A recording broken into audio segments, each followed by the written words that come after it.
So, on behalf of Ajahn Kalyano, who's away right now receiving Ajahn Anan at the airport, I'd like to introduce Venerable Luang Po Liem, Tan Jau Kun Rajabhavana Vikram. Luang Po, Venerable Father, is the head of our Sangha of Wat Nong Papong, the disciples of Ajahn Chah in Thailand.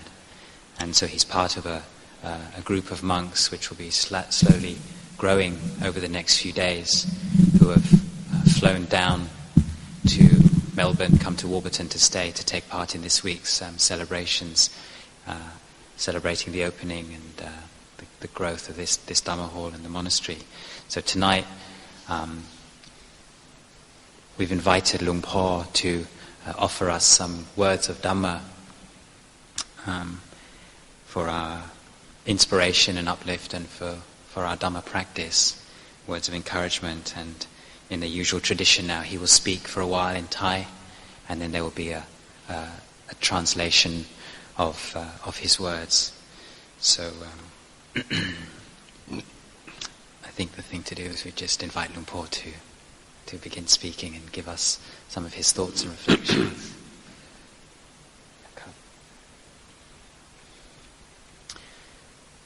So now we're gathering here together. It's the evening time, the night time period.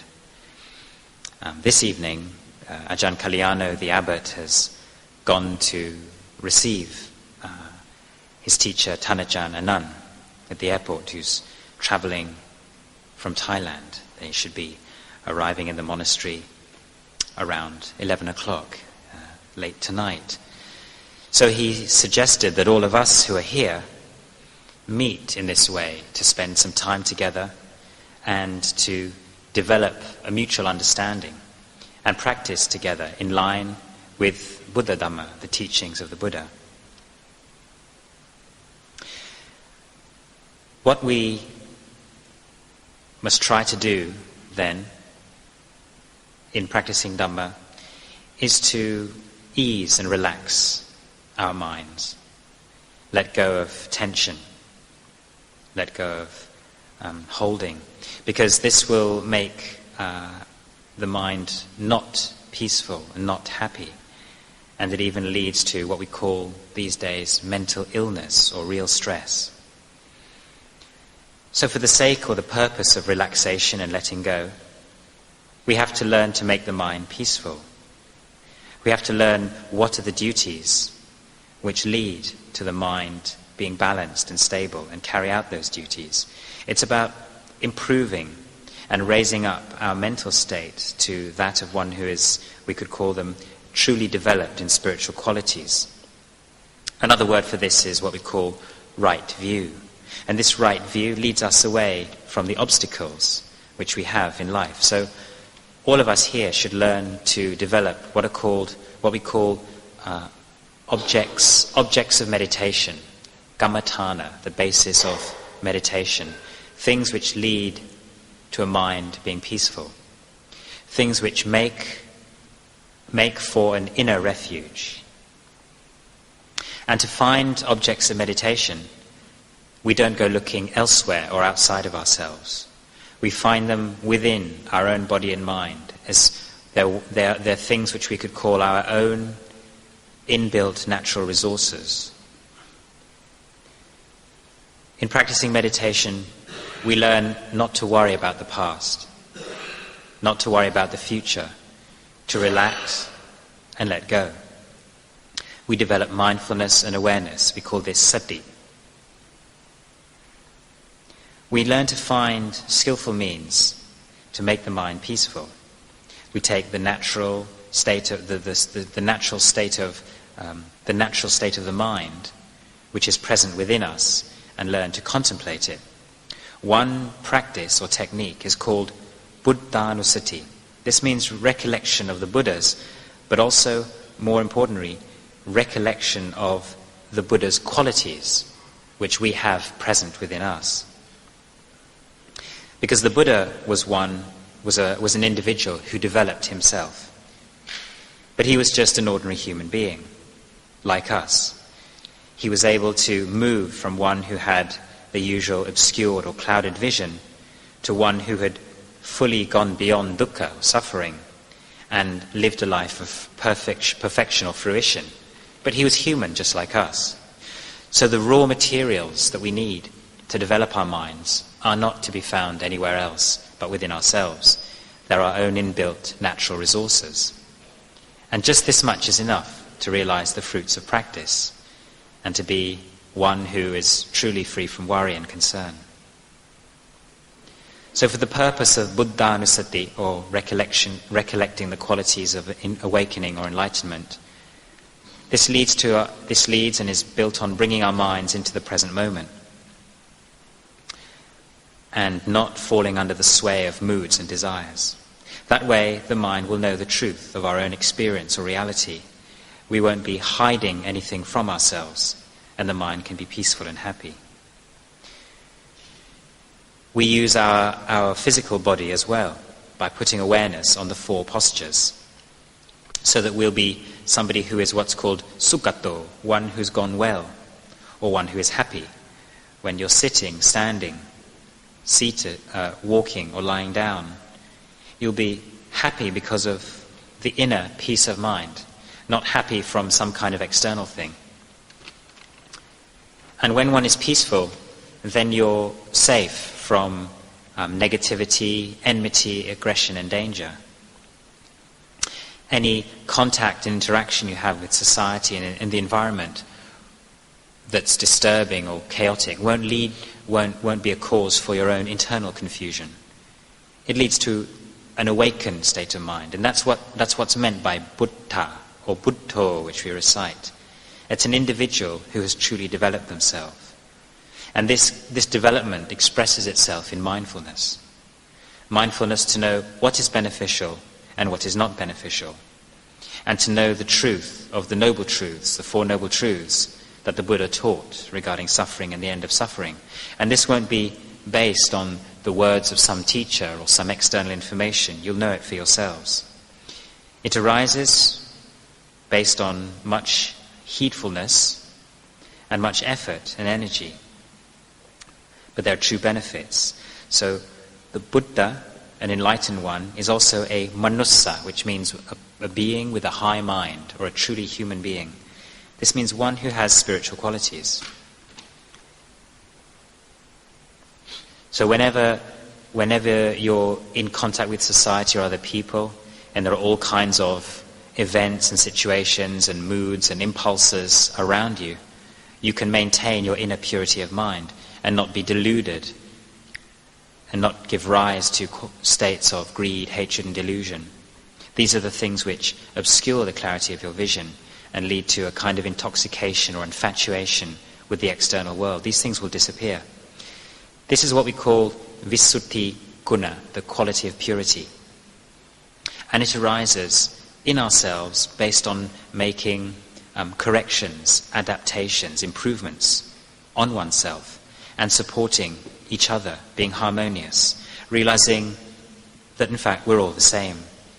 Everybody wants sukha, happiness. Nobody wants dukkha, suffering.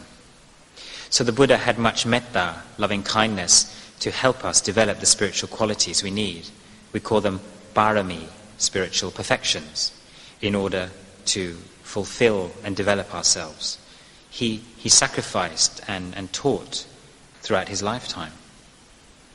So now, this evening and in the evening time, it's always good to do Buddhanusati, recollection of the qualities of Buddhahood or enlightenment, so that we won't get lost in intoxication and clouded, heedless thinking, which lead to us forgetting ourselves and acting in an unskillful way.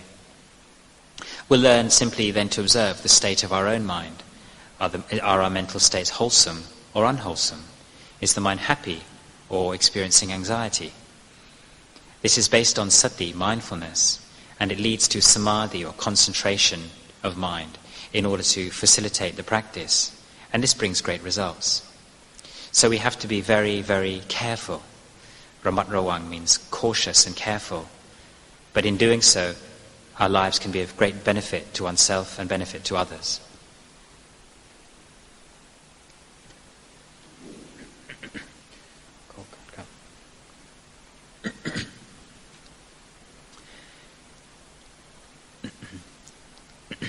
So picking up this practice of what's called buddhanusati, or the recollection of awakenness or awakening in a certain posture, we can take this as our meditation object. For example, just when sitting here, first we have to sit with mindfulness, establish mindfulness so that we're not proliferating and thinking about all kinds of things, establish a balance and even mind, and bring our awareness into the body to see that our body is just currently doing its job, carrying out its function. So we can go on to pick up a particular object, the ingoing breath and the outgoing breath, the breathing in and out. Incoming we call asasa, outgoing we call passasa. So we're becoming self-aware and not allowing our minds to fall under the sway or the power of nikvaranas, which means the hindrances of the mind, which lead to difficulties doing this. We have to the hindrances which can build up and accrue over time. And even sometimes there are external examples, like the cold, or in the evening, the dark can be an obstacle to mindfulness. So we have to have sati sampajanya, mindfulness and clear comprehension, to observe our mind and the mental states. And the body, when we're breathing in long or short, simply know we're breathing in long or breathing in short. When breathing out long, we know we're breathing out long, or breathing out short, we know we're breathing out short. So our awareness becomes free from any obstacles. And so we contemplate this process of mind and body just like we would come to a place and investigate and analyze, look at the landscape or the terrain. We ask ourselves, what is there here? So one way to study this experience of mind and body is to take on a conventional approach using the way which we can break up and analyze the mind and body. We can say it's built up of elements. The body is just a natural composite of raw elements arising and passing away based on the laws of nature. We can divide these elements into the dhatu, the element of fire, water, wind, and earth. And then there's what's called space element, those aspects or areas of the body which are open spaces or cavities. And then there's vijnana, the element of consciousness, which all of this come together is what we call that which we call a living being. And there's physical elements come together as well as consciousness. We call this the kind of composite of life existence. But in observing this and understanding this, we see that these are just elements, natural aspects of nature doing their job. So we don't get lost and confused or infatuated. And our mind doesn't tend towards unwholesome mental states, things which we call wrong view. Whenever there's this wrong view in our mind, we will always, for example, be prone to getting sad when we don't get the things we want. And when you're sad, you're not free. But you see then that even when you get the things you want and you become happy, you're also not free. So delight and aversion are two things which we call loka dhamma, or worldly dhammas. These are things which just arise and pass away in the world. So when you practice dhamma, whether you're happy or not, you simply learn not to allow yourself to get bound up with these mental states. You see them as simply natural mental states arising in the mind. They're not us and they're not ours. This then is what's called seeing them with samma ditthi, or right view. They will see the nature of the three characteristics, that's impermanence, the suffering aspect, and the non-self characteristics. See the mind and body as just elements. There's no animal here, there's no being, there's no individual, there's no sense of us, there's no sense of them. It's just nature expressing itself with elements arising and passing away. And this leads to great relaxation and ease, moving away, freeing ourselves up from the power of delusion, because we're just able to understand it's just all nature. And so our mind will no longer so easily give rise to delight or to strong aversion, this up and down cycle. And so there's freedom and peace. Imagine you see a big, large object. You look at it, and being a large object, you know that's very heavy. You know it, but as long as you don't lift it up, you don't feel that it's heavy.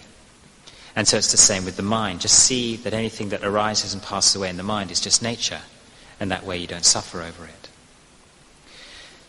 So practicing, the first way to practice is to develop what we call kaya viveka. This means physical seclusion, developing a life which is more secluded. And then there'll be a sense of lightness. Whenever there's seclusion, there's lightness. You're able to see nature, that nothing is you or yours. And as a result, you won't get caught up in the cycle of sukha, happiness, and dukkha, suffering. And when you see this very clearly, then that leads to freedom.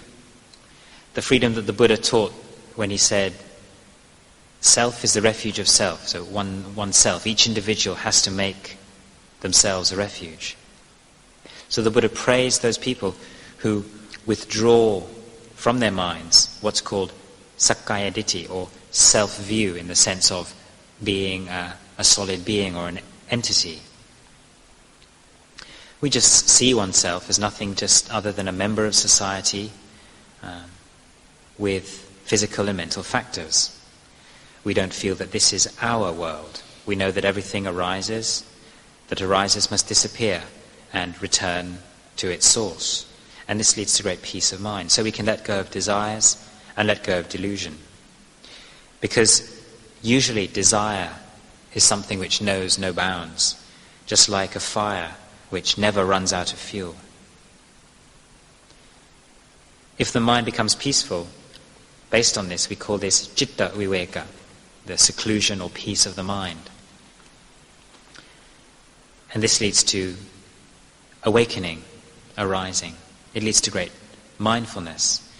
It's what the Buddha called a mind which is kammaniyo, which means malleable or workable, trainable, wieldy. The mind which sees and knows and understands the world, we call it sukhato, a happy mind. And for this you have to have continuous mindfulness. Continuous mindfulness can be compared to water which flows continuously. It might seem at first to have no power, but a continuous flow of water can actually have quite a great effect. It has a very powerful force over time. And it's the same with the peaceful mind. If you understand the power of a peaceful mind, you'll see that it does lead to great benefit. You'll begin to see the danger and the disadvantage of the circle, the cycle that our lives are caught up in. So, suppatipanno, one who has practiced well, this quality can arise within ourselves based on buddhanusati, contemplating awakening or enlightenment in ourselves. And this very aspect of the awakened mind doesn't come from anywhere else. It's not something you find outside of yourself, it's something internal.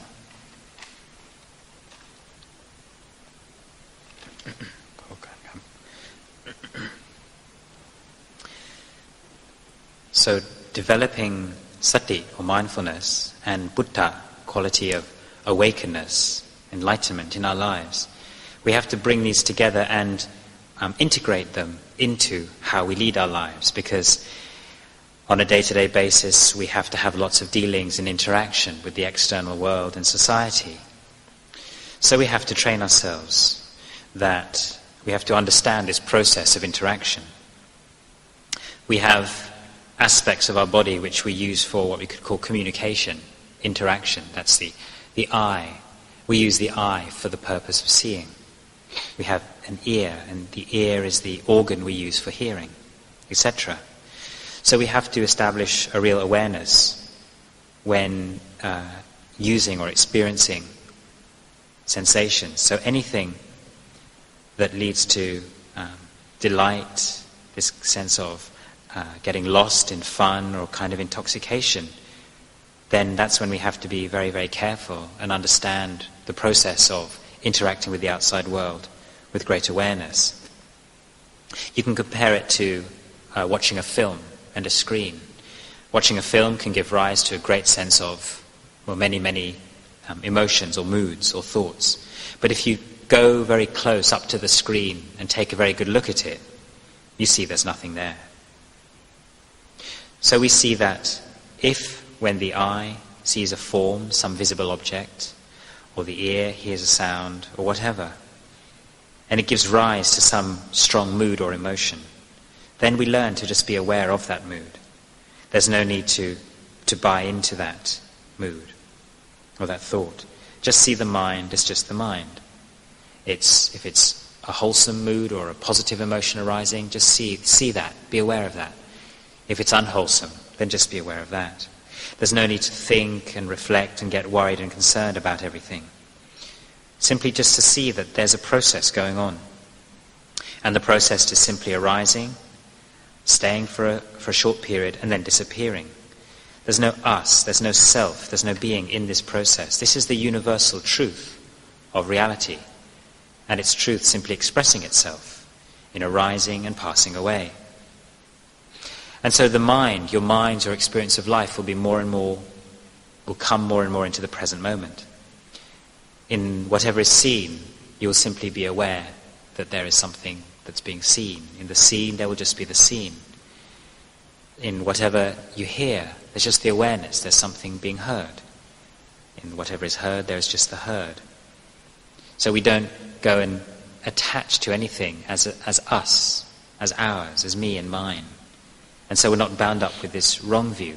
We don't proliferate and make a big story out of everything, and as a result get lost in delight and aversion. And so the mind is peaceful. The mind which is peaceful and calm we call citta viveka, the seclusion of the mind. So there's no additional proliferation or adding to any sensory experience. There's no delight, there's no aversion. And these are the things which overcome us constantly, our moods of delighting, getting very pleased and happy, and then falling into despair. So we begin to learn about nature arising and passing away, which leads to a heart which is cool. And when a mind or a heart is cool, it's very happy and very well. So when the mind is well, it must always arise from a peaceful mind. And as a result, our lives will feel free. We'll feel that everything we have, or whatever we have, is just enough. We never have this feeling of wanting to fill up with just a bit more, topping up, getting a little extra. There won't be this constant swinging between happiness and suffering. We'll be able to establish a natural quality of equanimity in our lives. We'll be people who see the danger, the fear, the disadvantage of the round, the circle going up and down and round in life. And this is what we call developing a mind which is truly noble. We call this the Arya Vangsa, the noble lineage. This means that one who develops mindfulness and clear comprehension and sees the nature of things, this is in Buddhism what we call a noble one. So mindfulness and awakening means seeing things in a way which leads to freedom and not getting lost in happiness and suffering. Not like, in the world, people are always getting lost and caught in their views and opinions and thoughts.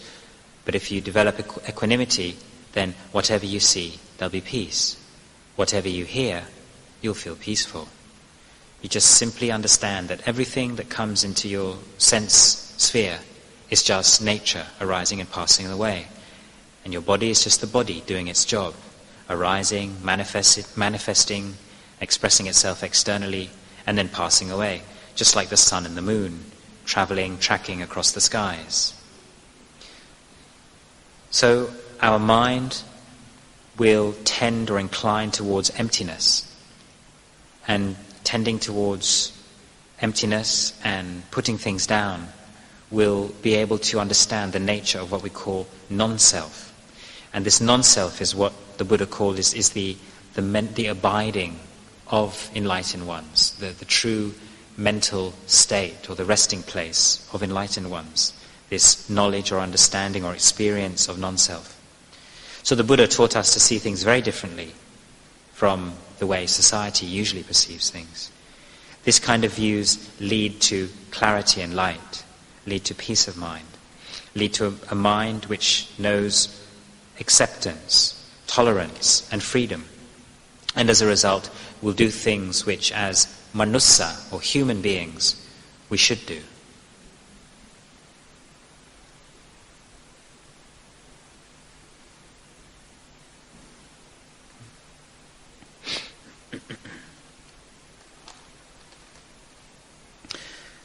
What we have to do is train our minds then and re-educate ourselves, because we have long-held tendencies and habits. And it takes time to get used to this, to a new way of thinking. And even sometimes the body itself can be obstacles in the practice, not being used to sitting for very long periods of time. Maybe sometimes it's hard, of course, to begin meditating. The body is made up of matter, it's a solid thing, so naturally it takes time and constant effort, and it's the same with the mind. So developing sati or mindfulness is the same, it takes time, but we have to slowly learn to separate out these various factors of what makes us an individual, these elements, and understand the process of the eye, ear, nose, tongue, body and mind, etc. Because just notice how when there's nothing bothering us or no unpleasant external experience assailing us, then we can feel very nice and happy. But then when suddenly something unpleasant or confusing or chaotic arises, it's very difficult then to maintain our peace of mind. But then there are people who have trained themselves so that whatever's happening in the external world and around them, they don't then let their minds go out and get involved with all of that. And so there's no problem. Sati sampajanya means mindfulness and clear comprehension, and this is what we're developing.